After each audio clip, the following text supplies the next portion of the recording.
What's up, Fin Nation? How you doing today? Today we're gonna go ahead and react to a video that I found about Mike Florio from Pro Football Talk. I'm talking about the title of the video where you're talking about it is are the Miami Dolphins stuck with Stephen Ross? I believe what he's talking about is basically are they stuck, meaning not that he's not the owner, meaning that they're stuck in being mediocre because he doesn't know how to hire the correct football people around him and the correct football people to get the correct system in place to actually win games. Like some years we'll win 11 games, some years we'll win 12 games, some years we'll win 8 games, some years we'll win 9 games. And then we get a draft pick as low or high as number 1, like we did it with Tua. We had a number 5, and then we go to draft pick number 22, just for an example. But we're gonna go ahead and listen to this podcast together. You guys will not be seeing a video. Will not be seeing the video. You guys will be listening to me. I mean, listening to the video with me.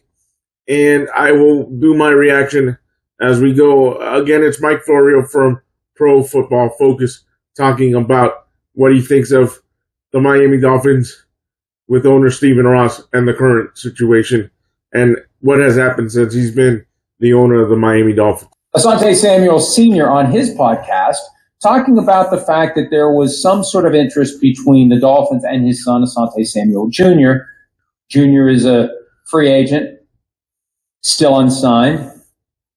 Asante Sr. made the comment that there's no leadership in the Dolphins organization. And that caught my eye because it goes back to one of the biggest criticisms I've had of the Dolphins under Stephen Ross. And it dovetails with what has become a fairly common take in these parts, that as a fan of a team, you're stuck with ownership. Jed York said it several years ago after they fired Jim Harbaugh, then Jim Tomsula, then Chip Kelly, boom, boom, boom, one year after another. You don't dismiss ownership. No, sometimes you'd like to. The only problem is it's like the Wizard of Oz. You drop a house on the Wicked Witch of the East, there is a chance the Wicked Witch at the West is going to be even worse. So sometimes that owner you have. Agreed. You can't. Us as fans can't change owners. We've had multiple head coaches, and he had a situation where he's been caught also tampering, trying to get a quarterback. If you guys remember, he was trying to get Tom Brady, and then when Flores was around, he also was trying to get Flores to purposely have a bad team so they could get higher picks. But when Sperano was around, he at first was trying to court Jim Harbaugh, which at the time was with Michigan, and then that backfired. So he went back and signed Sperano, and he signed Sperano to an extension.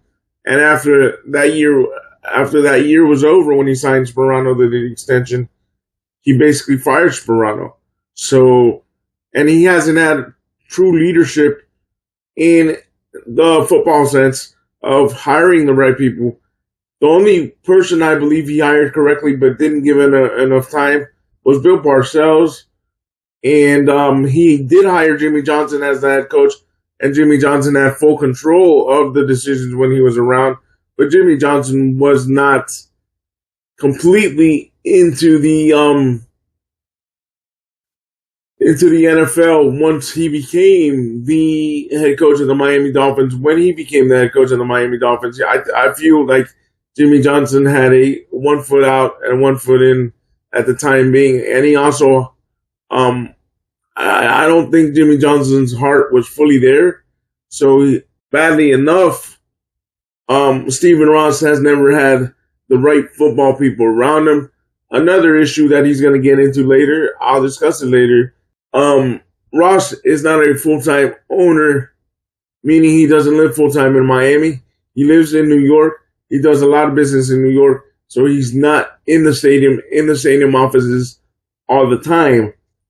And you'll see later what Mike Florio speaks about, that a high executive said, or someone of another team said, that they like to compete with Stephen Ross because he's not a full-time owner, meaning he doesn't live in Miami.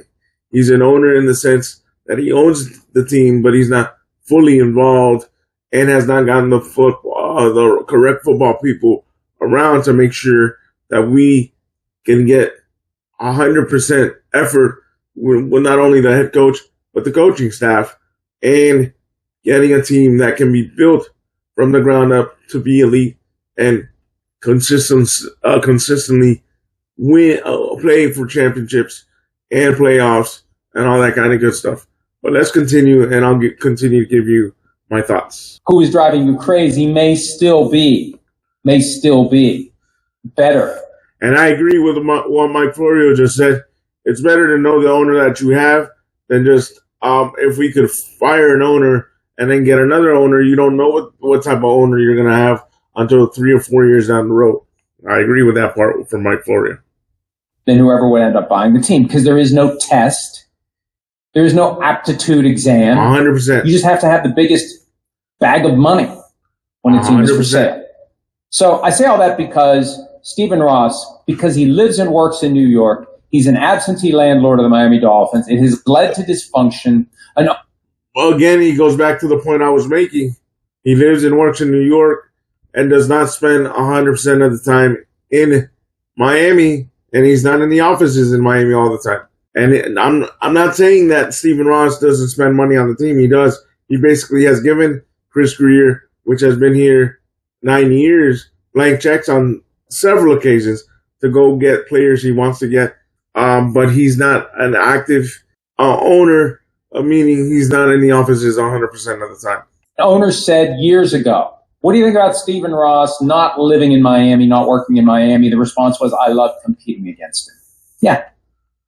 The best owners know where the sweet spot is between being around all the time and showing everyone this matters to me. This is my priority. This isn't some tax shelter. Not that there's any losses involved, but this isn't just, a trophy.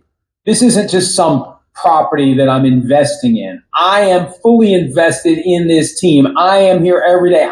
Like I said, I don't consider Stephen Ross a bad owner because he gives blank checks when he feels he needs to. But one of the reasons that I feel that we've been mediocre when Stephen Ross has been the owner is because he's not fully invested in the team, meaning he's not 100% of the time here, and he can't oversee 100% of the time what's going on in the building because he doesn't live here. He lives and works and has major of his projects in New York. The Dolphins, he loves the NFL, but hasn't been able to get the right football people around him to create a good team and to make the Dolphins elite and successful like the Bills, Kansas City Chiefs, Pittsburgh Steelers, Dallas Cowboys. I can keep going on and on. And making the team headquarters my headquarters. 100%. Either this is my only business or this is my principal place of all of my 100%, business. Mike Florio. I'm not micromanaging my football people, but I'm here every 100%. day. I care. 100% agree with the way you, Mike I Florio. expect you to care. And, having the owner around, what's the saying? When the cat's away, the mice do play. I mean, what have we seen over the years? 100%. The mice are eating each other. Yes. When the cat isn't there. Yes. So look at where they are right now. We got a question coming up later that dovetails with that concept. But look at where they are right now. They just feel lost to me. And I know that makes Dolphins fans upset because Dolphins fans are stuck. They're stuck with Stephen Ross. They're stuck with the status quo. They have to make the best of it when the team is 0-0. And they can plausibly persuade themselves to think that this year is going to be the year for the first time since 2000 that they win a playoff game. Was it 2000 or was it 99? I can't remember. The last time we had a deep run in the playoffs, I was 13. It was 1992, a deep run in the playoffs. I'm not talking about winning one game like he's talking here. The last time we won one game into the playoffs and we went to the second round of the playoffs was 2000. He's correct about that. But the deepest run, we haven't had a deep run since 1992 to 1994. I'm not sure right now. I think it was 1992, 1993 where we went to the AFC Championship and played the Buffalo Bills. We haven't had a good team, a competitive good team that can compete with other elite teams since 1992, 1993. Can't remember. It was a long friggin' time ago. So delude yourself if you must as you anticipate the start of football season. I'm not going to try to yuck someone's yum as it relates to, the fascination of all the things that could be. Yeah, they could go 17-0 in theory. So could the Giants, and I'll have Mike Florio. I don't have no pushback with that, but I know you're saying that playing devil's advocate, but the way we don't have a starting quality cornerback right now, I don't think we're going to go 17-0.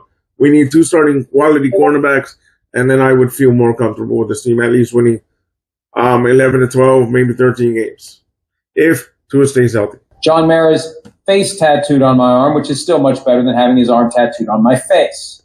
So the Dolphins feel rudderless. The Dolphins feel shiftless. The Dolphins feel like a team that really does have no unifying vision, leadership, who's in charge, who's driving the bus.